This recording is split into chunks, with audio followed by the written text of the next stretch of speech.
Oh boy, what's up everyone? Welcome back to our lawn.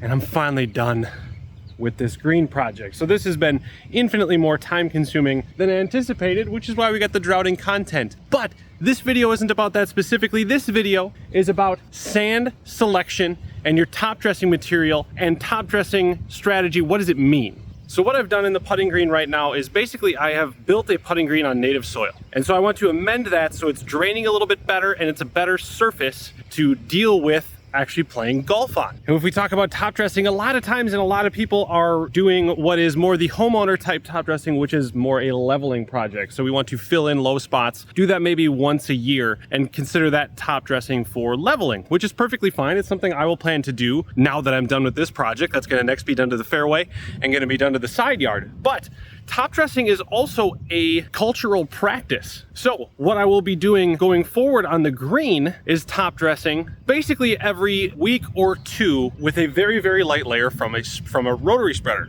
And now why would you do that? What about the organic matter? What about the organic material? Sand doesn't have any of that. I don't want that.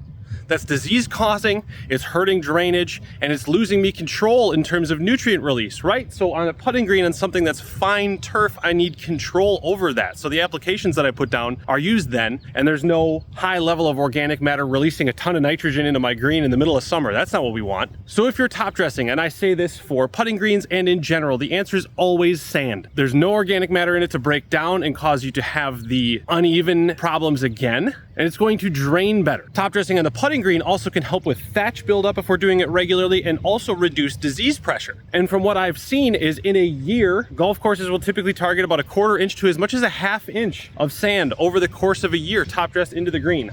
I'm probably not going to go a full 1/2 inch heavy, but I will be top dressing this every week or two as a means of maintaining turf health, surface playability, reducing disease pressure, and helping with thatch. And then in the fairway behind me, it will probably be more a typical process where I'm just going to be leveling the surface and removing any dips and bumps. And it's the same thing on the side yard where I'm reel mowing. And we can get in here, and this is the sand that I have. This is actually from a local supplier for golf courses, what they refer to as fines free. So for sand selection, I would say your hierarchy of material is this type of fines-free USGA spec sand, which is what I was able to source to my house. After that, you probably have mason sand. Now, what's the problem with mason sand? Well, I can flash on the screen now a sieve analysis, basically for the mason sand that I could have ordered. And the issue in what it doesn't have is in relation to USGA spec, which will be on your screen here as well, is it is too much fine material. And now we're putting sand down to help assist drainage in our heavier clay soils. However, if you have a lot of fine material, that can actually go in, break in, and just occupy this already small spaces that are in our clay soil. So we want to try to avoid the fine material if we can. Also, in which I just don't have the time, desire, or energy to care about is the angularity of the sand. Obviously, the more angular it is, the better it can pack together. The rounder the particles, the better they will hold that space and allow for air, moisture, nutrient penetration. So mason sand is fine. Tons of people use that for top dressing and you will be okay, but it's not ideal. If you can find some sort of fines-free sand, that's going to be your best option. And then after that, maybe play sand could be usable, but we don't want to get into sands that have too large of particles because then we start to get stones, rocks, larger particles that can cause damage with the reel mowers that we're using. And so there we go. Hopefully a quick discussion on top dressing, both as the leveling